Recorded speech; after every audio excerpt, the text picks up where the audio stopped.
From Davos 2024. Joining me on the show now is Ravi Kumar of Cognizant. Ravi, it's a pleasure. Thanks so much for joining us here on CNBC-TV18 on the Promenade. It's great to have you back on the show. Thank you so much, Shereen. I've thoroughly enjoyed the last conversation we did in New York. This is a different setup, so excited to see you again. Yes, absolutely. A very different setting from New York, temperature-wise as well. But let me ask you, Ravi, almost a year on now, if the first year was about heavy lifting, was about really, in a sense, understanding what needed to be fixed as far as the business was concerned. From here on, how do you look at your strategy? Shereen, you're absolutely right. The first year was a heavy lift. I continued to create commercial momentum. We put the building blocks, as we call it. The second year is going to be institutional building. It's all about creating the institution we want to be and sustain it for the long run. So what is the institution that you want to be? A variety of things. I mean, you know about it. We want to be a diverse and a very inclusive employer. I spoke about my priorities: to continue on the commercial momentum, to create operational excellence, and to be the employer of choice. In all of them, I have things to build, and those building blocks will sustain us for the long run. And one of the things I want to pivot on is how do we make AI an integral part of every offering we have, and how do we be one of those companies which embraces it internally. And you're putting a significant amount of money behind that. We're putting a significant amount of money. We spoke about it early on in the year that we're going to spend $1 billion. I've invested heavily on skilling. I've invested on platforms. I do believe, the hype of AI, which all of us think is hyped, it is not hyped, it's underhyped. Think about it. When the internet came in, none of us remember which was the most popular search engine in the 90s. Alta Vista was the most popular search engine in the 90s. Yes. We don't remember, so which kind of makes me feel like the internet was underhyped.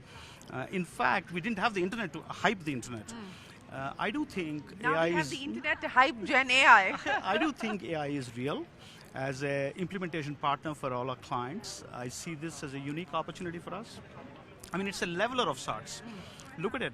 All the technology discontinuities which happened in the last 40 years or 30 years were about making the productive more productive. Productive workers became more productive. The internet, industrial revolution, industrial robots, computers, all of them made productive people more productive. For the first time, we have a technology discontinuity which is going to make the less productive more productive. We have a study which kind of reflects this, that the bottom 50 percentile of our workforce actually got more productivity than the top 50 percentile of the workforce. So what that means is it's a leveler. It can create social mobility for people. The difference between jobs within an occupation and the difference between jobs, the difference between occupations, that's going to shrink. So you're going to find this good for the society if we pivot this well. We did a study with Oxford Economics. Literally, last week we published that report. We spoke about $1 trillion impact to the US GDP by 2032. And we spoke about how, and what we did was we took 18,000 tasks and we looked at the impact on AI and we cut that across industries. We took 1,000 occupations and we looked at jobs underneath it, and then we've started to think about what does it do when AI comes in. 90% of the jobs are going to get impacted. Of course, the level of impact is going to change. For half the jobs, the impact is going to be more than 25%. For 10% of the jobs, it's not going to have an impact. For 90% of the jobs, it's going to have an impact. That's real. The worker productivity is going to go up by 10%.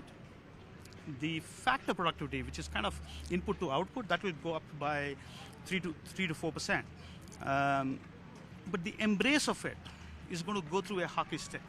The first phase is going to be about prototypes. And we see constraints on prototypes. I mean, everybody is talking about it, everybody is doing prototypes. I spoke about it before, but it's not taking off large scale, but it will over a period of time. The second phase is going to be confident implementations. The first phase is going to be experimentation. And the third phase is it's going to be in the muscle and the DNA of every enterprise. And we're going to go through that. It's happened in every technology revolution. The one I'm excited about is it's going to create significant uplift of underserved jobs, low productive jobs, and create a leveler which past discontinuities didn't. They created a digital divide. And you and I spoke about one other interesting area. It's going to create a diversity and inclusivity in workplaces. I mean, we want to see cognitive diversity. We want to see liberal arts graduates, human sciences graduates being a part of the tech services revolution. Because problem finding will be the new human endeavor, and problem solving will be an endeavor which machines and humans are going to work together. Since the Industrial Revolution, problem solving was the endeavor for work. So we call this report the new work and the new world. And it's an exciting phase to redefine who we are, to kind of pivot our offerings to what our clients are looking for, and to navigate them through this new thing which we have, which will be the next period of change. In fact, I've been talking about one other thing. Why is this not triggering a revival of discretionary? And I call this the period of change and the period of uncertainty. Over the last 40 to 50 years, companies across the world have navigated either periods of change or navigated periods of uncertainty. Very few times we are navigating both. Periods of change because of AI ahead of us, periods of uncertainty because of the uncertain geopolitical situation around the world. And that's a difficult navigation. And that's why, I think it's an important phase. As companies go through this navigation, we help them through the process. Speaking of going through the navigation, and you talked about how you're in currently the institution building phase, I want to understand from you, they're in the silent period, so you can't talk specific numbers, but do you believe that you've now got the pieces in place to be able to get back to industry leading, or at least play catch up with your peers at this point in time? Because it's been a difficult period. We're continuing to build on it. I've spoken about it in my first 3 quarters of my earnings, that this is an important phase. We continue to build on multiple things. Our net promoter scores for our clients are starting to continue to go up. Our attrition rates are continuing to go down. You saw that on the first 3 quarters of earnings. Our bookings momentum has been good. We're starting to put a leadership team in place, which is going to sustain us for the long run. A controversial addition to your leadership team as well. Let's address that. Jatin Dalal coming over to Cognizant from Wipro, and Wipro upset and suing Jatin. What do you have to say about that? I don't want to comment on it, but I just want to tell you that I'm just doing my business, and I'm wanting to make Cognizant an employer of choice, as I mentioned. That's the only comment I had on that. So, are we going to see more additions to the leadership team? We are continuing to build on it. It's a constant process. I've always said this right from day one, that my first choice is to look for people inside the company. If they fit the bill, I would like to make sure that they become an integral part of the leadership team. We are a phenomenal platform. Our entrepreneurial spirit is priceless. Our agility in the market is priceless. We have a DNA of client centricity. I'm restoring all that heritage of this company, which made Cognizant what Cognizant is today.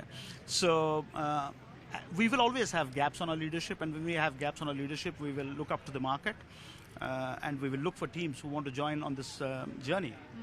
So, as I said, it's an uncertain environment as far as large deals are concerned, transformative deals are concerned. Discretionary spends continue to be on pause at this point in time. What are the levers that you believe you can exercise to drive growth today? Shereen, the things which our clients are pivoting on is to find the dollars to fund their innovation. So as long as we do the cost takeouts using productivity levers, and I've spoken about how we are moving from labor arbitrage to technology arbitrage. And labor arbitrage to technology arbitrage really means don't just shift the work because we're going to give you savings based on labor. Shift the work because we're going to give you productivity savings powered by AI. And when you do that, underwrite those savings for the innovation dollars. Ideally, the periods of change should trigger CapEx cycles and discretionary spend. Because of the uncertainty, if they don't, then find the dollars, and that's what clients are looking for. They're looking at innovative ways to fund their projects related to their future, and we think we have a good template to transform those opportunities, which will be meaningful impact for our clients. Let's talk about opportunities in the context of India. How excited are you about what's happening with India and Cognizant in India? India is the fulcrum of Cognizant. We are the second largest employer in India in the tech services space. We actually have a heritage, Indian heritage. I continue to believe that will be the center of the transformation we do. We will have a leadership more established and set up there. We will step up our brand and employer brand.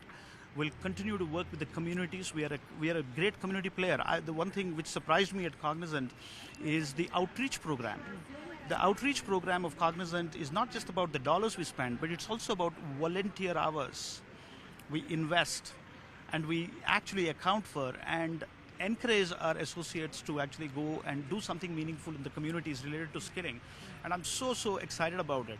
So, India is going to be I've said this, India is going to be the office of the world for the next century. And we want to capitalize on it, leverage on it, build the muscle and the foundation since the last 25 years since we got listed. So it's a unique opportunity. I spoke about going to tier 2 cities in India. So we are continuing to believe that we have to take work where the people are, rather than bringing work to where, bringing people to where work is. So we are going to expand into tier 2 cities. I've already announced 2 of them before, and I'm going to continue to look for more opportunities to take work to where people are. A large number of people relocated to smaller cities, looking at the social fabric of India where you live with your parents. The younger generation moved back to smaller cities, and they've never come back. So we want to take work where the people are, and that's a format we will lead. And we're also a company which believed in flexibility, not being in odds to productivity. And that's why, if you really look at it, our diversity ratios are one of the highest. In fact, it is the highest in the tech services sector. What is the ratio? It's actually more than 38%. It's the highest. In fact, in some centers, we have almost till 50%. And it is the highest diversity ratio amongst any of our peers. I'm excited about building that. I mean, a diverse workplace is great for being an employer of choice. You've got a foot in the US and you've got a foot in India as well. We've got elections coming up in both countries. I know 50% of the world is going for elections. That is correct. Yeah. But the impact of the elections in the US potentially, as far as the tech sector is concerned, on spends, etc. Are you factoring that in at this point in time? In any way? It's hard to talk about it right now. But of course, the elections are going to, play an important role. It's hard to factor in right now what it does. But it's an important factor because elections are all over the world. Yeah. Startups, and I know that you've been doing a lot of work on that front as well, especially trying to bridge the gap between the US and India corridor. Take me through what's exciting on that front. I'm super excited about startups. Companies like Cognizant have a distribution network. We have a distribution network of 2,000 plus global 2,000 companies. Startups are not just looking for financial capital. We could, of course, help them on financial capital. Startups are also looking for access to that distribution network of Cognizant. The distribution network of our clients are looking for access to innovation capital. And we could be that bridge. We could be that value-added bridge to both sides. I've spoken about it. I really believe that we could create significant value for both constituents. India is a hotbed for startups. I mean, I can't think of any other country which does reverse innovation like India does, as you call it, jugaad. Yeah. And that innovation is very important for the world to consume it, not just for India. It can start there, it can incubate there, but it can scale all over the world. And we know a number of examples of how that's been done. So we really want to nurture that bridge and be that, I call it the Cognizant Innovation Network, which we want to. We could potentially invest, potentially leverage, create that active conversations between our clients and the startup ecosystem. Looking at acquisitions as well within that space, or even outside of it? Absolutely. Cognizant over the last many years has continued to be on an M&A track. Our capital allocation policies are pretty good to look for M&A. That's an active part of who we are. That's an active part of our growth strategy to fill the gaps. Well, let me ask you this. Lots of your former colleagues on the promenade as well in new roles. How did that go? I mean, if you look at it, the entire industry, the leaders at the top have changed. Yes. And all at the same time. All at the same time, and it's probably happened in some serendipity, if I may, for various reasons. But they're all friends. I mean, they're all friends. I've worked with them before. I treat them like friends. We exchange thoughts which are important for the industry, important for India. I mean, end of the day, I think tech services is going to remain pivoted on India, irrespective of what transformation happens within and what offerings come, because we are super excited about how the industry deals with it. Of course, we want to be ahead of them, but I always feel humbled actually meeting them, talking to them, and feeling nostalgic about everything I've experienced in my life. Ravi, you've been around for a while. You've seen many cycles play out.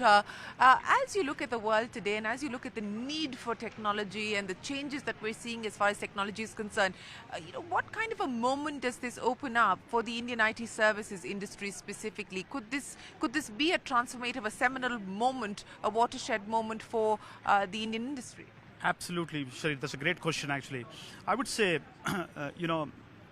the tech services space completely dealt with labor arbitrage as a pivot. And many of us have done things which is related to innovation to stay ahead of the curve.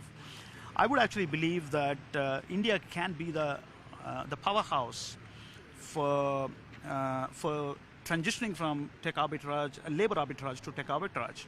And as the transition happens, India can play an important role. India is also one of those only countries where the back offices, the front offices are moving rapidly. These are clients of ours who are actually, there is a report which talks about how 1,500 GCCs are going to be set in India. Yeah. I don't see that as a cannibalization of my services. I see that as a way to nurture it, to help these clients, in a country where we understand that country pretty well, in an operating model and an entrepreneurial spirit we have. So I offer to many of those clients, those 1,500 GCCs which are going to be set up, that we can run, build, operate, transfer models with you.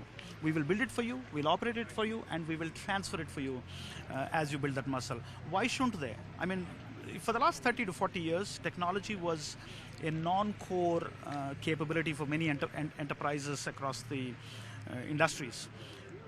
We are living in the golden era of technology, where every industry is a tech industry. So they should build their own muscle. And when they build their own muscle, they could lend the value chain from us. We could lend our recruiting infrastructure, lend our capability infrastructure, lend our automation infrastructure, and lend our cultural infrastructure to be a part of India. So what's the feedback been from them on this? Very excited. Very excited. I mean, they're excited because they all need hand-holding. We are a very known brand in India. We are a very reputed brand in India. So we could help them rub off some of our strength in India to them and build that. And I think it's a sticky way of building business, because you're building their muscle, which is core to them.